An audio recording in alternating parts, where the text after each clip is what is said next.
Let me start with an apology, because I really was going to make more footage of the building of this thing, but then I got a bit carried away, and as you can see, we have links, we have shafts. The shocks were in another episode, they are mounted.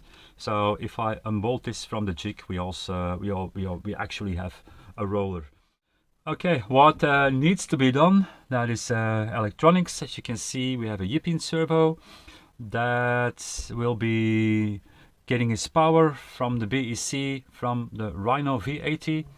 The Rhino V80, there is also a S12. Is that an 1800 kV? I think it is. Yes, it is. I'm not wearing my reading glasses. So that's going to be enough power for this portal rig.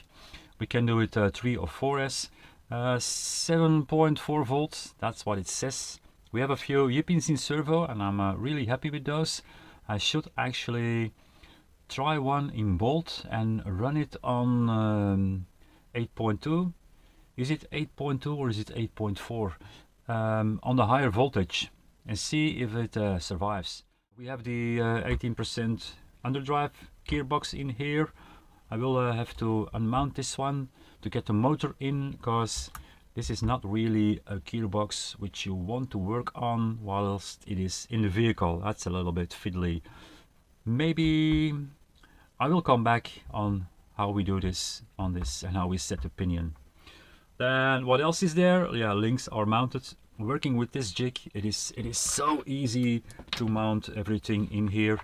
I got this from NTX RC. The guy is from Texas. He does a lot of lovely shorts. If you don't know him, he's the guy with the unbelievable great van he made. Maybe you really gotta check him out. He does some cool stuff. I got this jig from him. We adapted it a little bit so we can use it on multiple wide axles. What am I just putting aside? That's the sliders, because as long as the vehicle is mounted in here, I cannot mount the sliders. But that's just when I unbolt it, we put the sliders in. Then we have the V80 on one, and we have the battery on the other one. As you see, there's a slot for a battery strap, so that's all taken care of.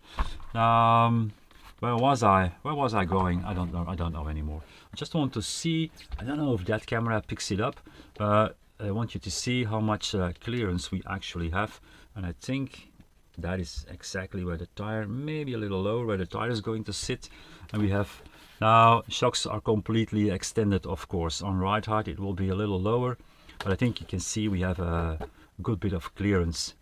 At the moment we did not work with an axle carrier, because I think we have enough clearance for the axle.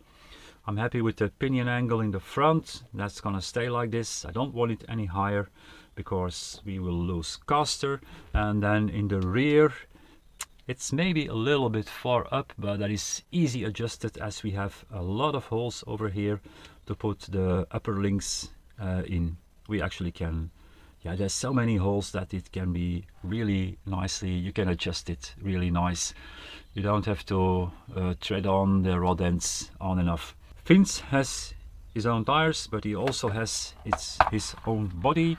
Now I will run him on a body I used on Tsunami. This was the first on the developer designing Tsunami rig. This was the body we used, and I think it will fit. Yeah, I will show it again on this camera, but it's a little better.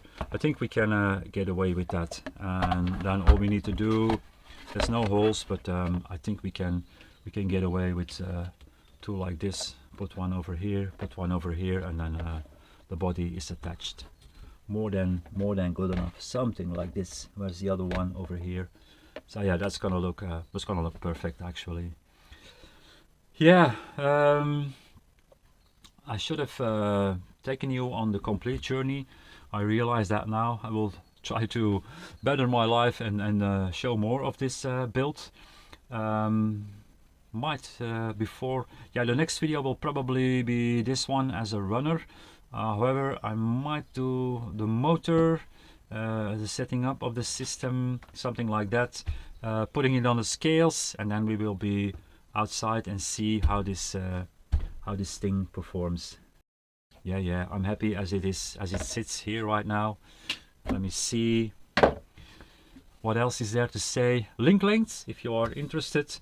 On the fronts we have 95 lowers and 88 uppers, and I think it sits real nice, so there's not gonna be too much of the output swinging around.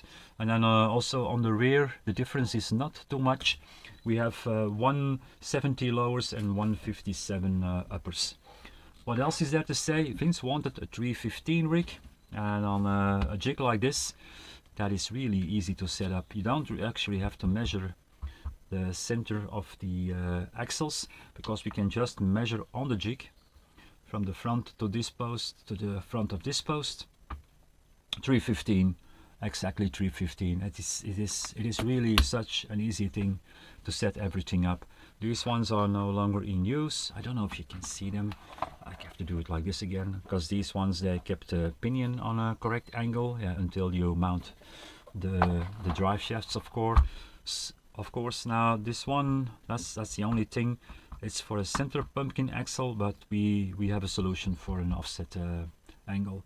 So Mantis USA, one step closer to his maiden voyage on the rocks, and that's what I'm looking forward to. I hope you all look forward to that episode. I hope you come back to see how it does on our Belgium rocks, and then after the first drive there will probably be some tuning and a final drive, and then it is time to ship this boy or girl. I'm not sure about that one. Then it is time to send him to his forever home, or her, whatever you like. Okay, see you then. Bye.